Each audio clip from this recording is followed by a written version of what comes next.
ओम शांति। 23/11/2023 के बाबा के महावाक्य। बाबा कहते, मीठे बच्चे, देहाभिमान है रुलाने वाला। देहाभिमानी बनो तो पुरुषार्थ ठीक होगा। दिल में सच्चाई रहेगी, बाप को पूरा फॉलो कर सकेंगे। देहाभिमान है रुलाने वाला। देहाभिमानी बनो तो पुरुषार्थ ठीक होगा। दिल में सच्चाई रहेगी, बाप को पूरा फॉलो कर सकेंगे। प्रश्न, किसी भी परिस्थिति व आपदा में स्थिति निर्भय व एक रस कब रह सकती है? किसी भी परिस्थिति में, आपदा में, माना मुसीबत में स्थिति निर्भय व एक रस कब रह सकती है? उत्तर, जब ड्रामा के ज्ञान का पूरा निश्चय हो।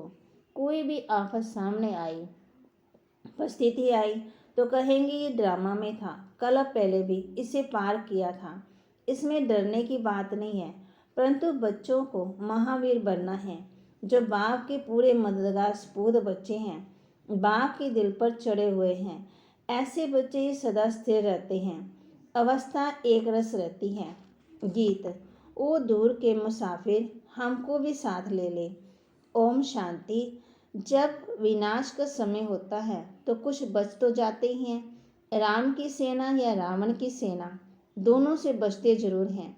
तो रावण की सेना चिल्लाती है, एक तो हमें साथ नहीं गए, और फिर पीछे बहुत तकलीफ होती है, क्योंकि त्राही त्राही बहुत होती है, दुख बहुत होता। तुम बच्चों में भी जो अच्छे बच्चे, वही लायक होंगे विनाश देखने के, वही हिम्मत वाले होंगे। जैसे अंगद के लिए बतलाते हैं कि वह स्थिर रहा, विनाश सिवाय तुम बच्चों के और कोई देख न सके। त्राही त्राही ऐसे होती हैं जैसे ऑपरेशन होने के समय कोई खड़े नहीं हो सकते। ये तुम सामने देखते रहेंगे, हाहाकार होता रहेगा। जो अच्छे बच्चे, बाबा के मददगार सपूत बच्चे, वे दिल पर चढ़े हुए हैं। हनुमान कोई एक नहीं था, सब महावीर हनुमानों की माला है। रुद्राक्ष की माला होती, रुद्र भगवान की जो भी माला है उसका नाम है रुद्र माला। रुद्राक्ष एक बहुत कीमती बीज होता है। रुद्राक्ष में कोई रियल कोई आर्टिफिशियल होते हैं। वही माला 100 रुपये की भी मिलेगी, वही माला 2 रुपये की भी मिलेगी। हर एक चीज़ ऐसी है। बाप हीरे जैसा बनाते हैं, उसकी भेंट में सब आर्टिफिशियल ठहरे। सच परमात्मा के आगे सब झूठे। बर्थ नाट है पहनी है। एक कहावत है ना, सूर्य के आगे अंधेरा कभी छिप नहीं सकता है। अब ये है ज्ञान सूर्य, उनके आगे अज्ञान कभी छिप नहीं सकता है। तुमको सच्चे भाव द्वारा सच मिल रहा है।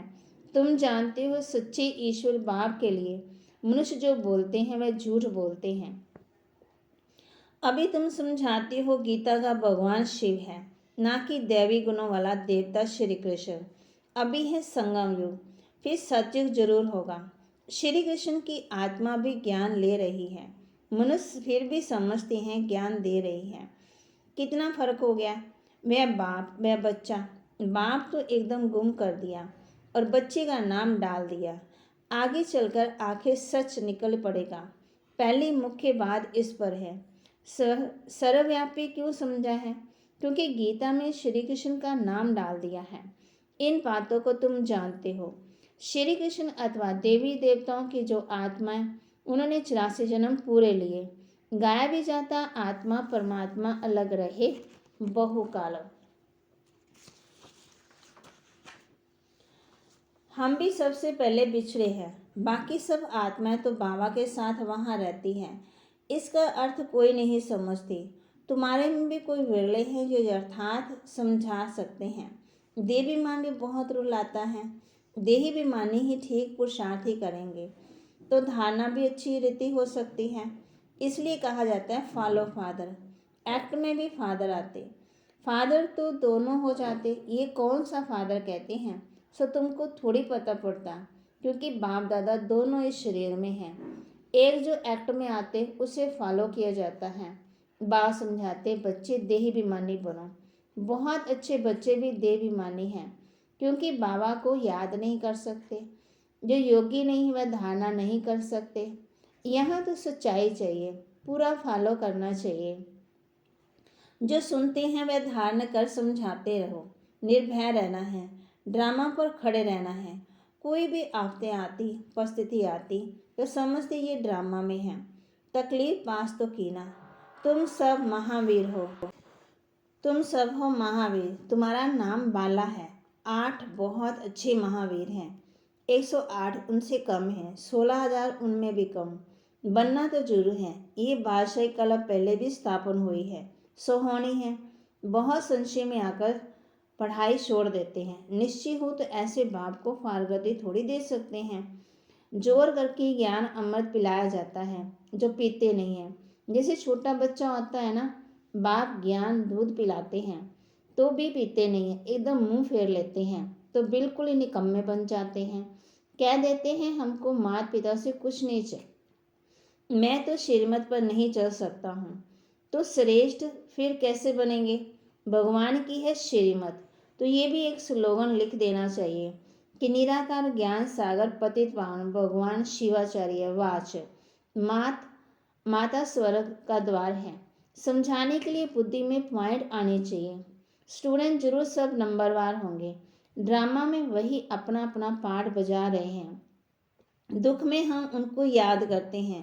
दूर देश में बाप रहते हैं, उनको हम आत्मा याद करती हैं। दुख में सिमरन सब करे, सुख में एक भी नहीं करते। अभी तो दुख की दुनिया है ना, ये समझाना बहुत सहज है। पहले पहले तो समझाना है कि बाप है स्वर्ग की स्थापना करने वाला, तो क्यों नहीं हमको स्वर्ग की बादशाह मिलनी चाहिए। ये भी जानते हैं सब तो वर्षा नहीं पाएंगे। सब स्वर्ग में आ जाएं तो फिर नरक हो ही नहीं सकता, वृद्धि कैसे हो फिर।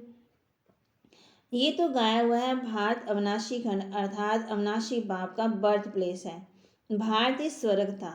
हम खुशी से बोलते हैं 5,000 वर्ष पहले स्वर्ग था। बरोबर स्वर्ग के मालिकों के चित्र है ना। कहते भी हैं करार से 3,000 वर्ष पहले भारत स्वर्ग था, हेवन था। जरूर भारत में ही सूर्यवंशी चंद्रवंशी थे।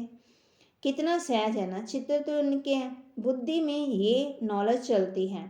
बाबा की आत्मा में ये नॉलेज थी तो हम आत्मा को भी धारण कराई है, वह है नॉलेजफुल।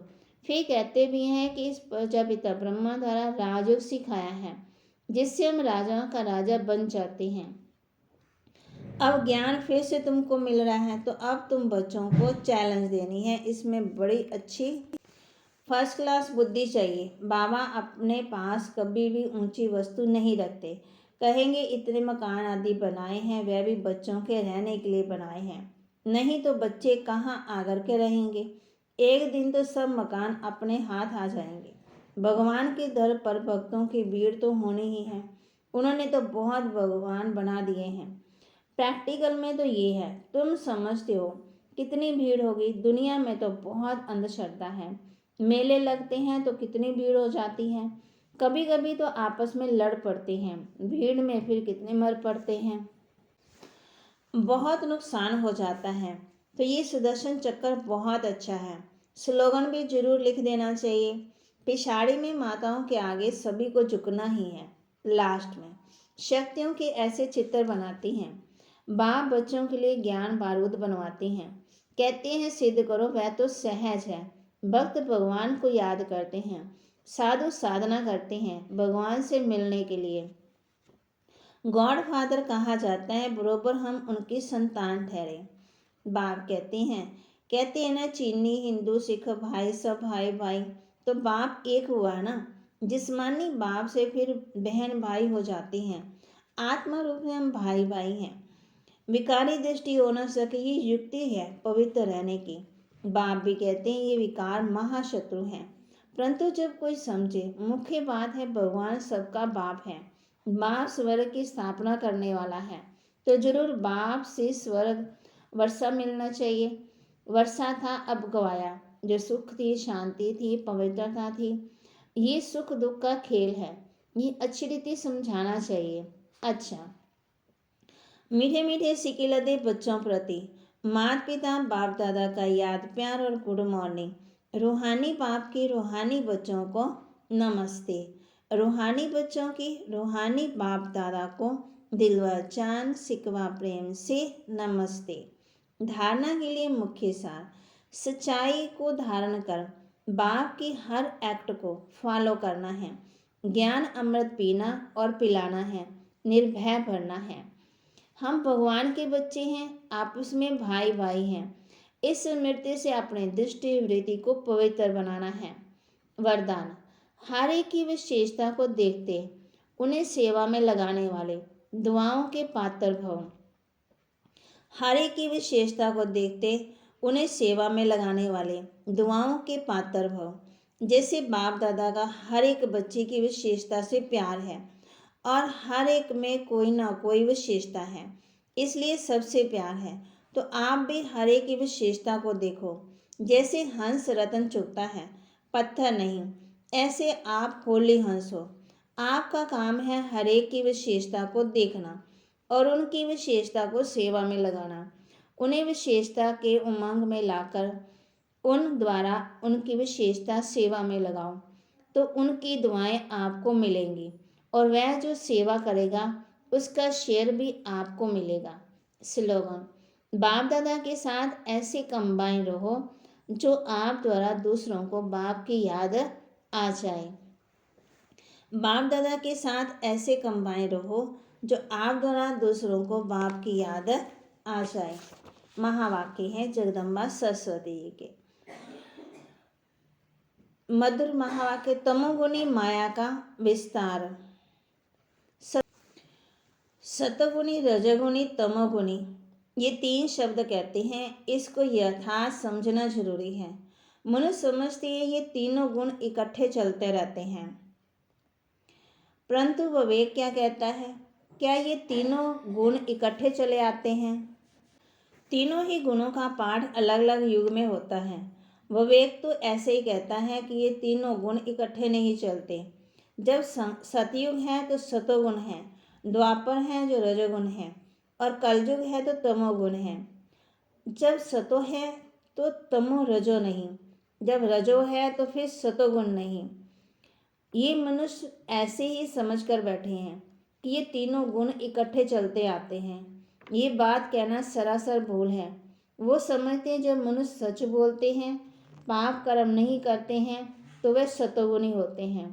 परंतु विवेक कहता है जब हम कहते हैं सतोगुण, तो इस सतोगुण का मतलब है संपूर्ण सुख गोया, सारी सृष्टि सतोगुणी।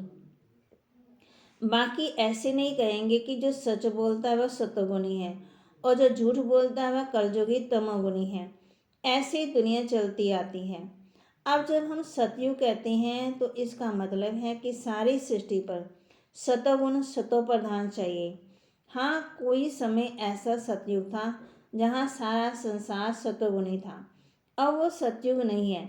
अब भी तो है कलयुगी दुनिया, गोया सारी सृष्टि पर तमो प्रधानता का राज्य। इस तमोगुणी समय पर फिर सतोगुण कहाँ से आया? अब वह घोर अंधियारा जिसको ब्रह्मा की रात कहते हैं। ब्रह्मा का दिन सतयुग और ब्रह्मा की रात है कलयुग, तो हम दोनों को मिला नहीं सकते। अच्छा, ओम शांति। तो आज बाबा ने बताया ना, सतोगुण, रजोगुण और तमोगुण। सतोगुण होते हैं सतयुग में और रजो द्वापर, और कलयुग में आगे तमोगुण, माना विकार आगे।